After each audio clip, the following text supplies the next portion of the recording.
Praise be Jesus Christ, now and forever.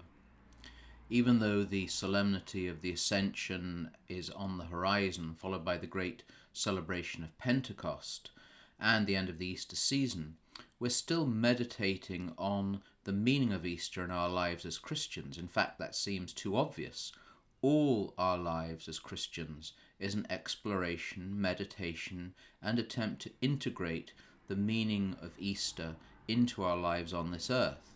I'm tempted to say, while we still have time. Somehow we have to understand or attempt to comprehend St. Paul's words about us being a new creation. We have, although we look the same as everyone else and share much in common with the rest of humanity, have to accept the truth of what baptism conveys. And it is, according to the words of Christ and the constant teaching of the Church, new life. Nicodemus could not understand the Lord when he spoke of the necessity of being reborn, but that is what he said faith in him and baptism into his life would bring. This must have been, in the early life of the Church, what brought such infectious joy to the newly converted and baptized, especially those who had seemed far from the wise and the wonderful, or the great and the good. To the downtrodden, slaves, former criminals, prostitutes, and others, the news, the good news, that they would and could become new people was the fire of the gospel that spread across the known world. I came across some words of St. Gregory of Nyssa the other day that convey this rather wonderfully in the way the early fathers of the Church have of expressing these truths so beautifully. St. Gregory came from an extraordinary family. Several siblings were saints, including his brother, St. Basil the Great, and his grandfather was a martyr.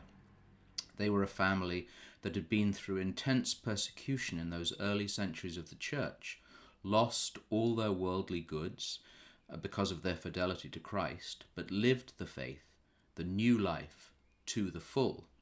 What an example they can give us of faithful and faith-filled family life in the 21st century. St. Gregory wrote, speaking of baptism and the new life it brings, even to an elderly convert, "A new form of birth has arrived, and with it another way of life, another way of living. A change has come over our nature.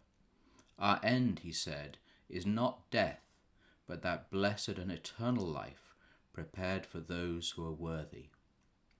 As so often with the brief words of a saint, we can use these thoughts as our meditation for the week. Two phrases in particular struck me, and are both an examination of conscience and an encouragement. As Christians, we have another way of life, another way of living.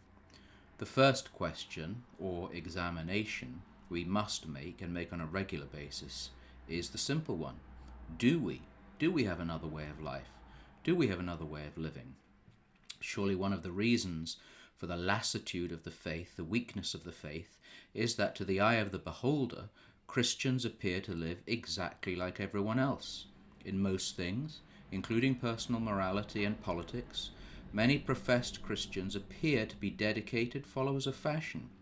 A weary world and a weary people will, as in the early days of Christianity, be converted principally, but not solely, by the other way seen in the lives of Christians.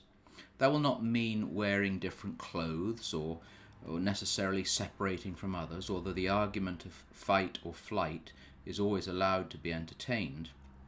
It will be the sign that worship is central. Work or entertainment can never usurp it. Family life is the first priority after worship, and the gentle but firm willingness to witness to eternal truths, life, fidelity, honesty, and holiness. Then families like St. Gregory's will produce saints and bring others to desire that other way of living. Brethren, rejoice, be perfected, be comforted, be of the same mind, be at peace, and the God of peace and love will be with you.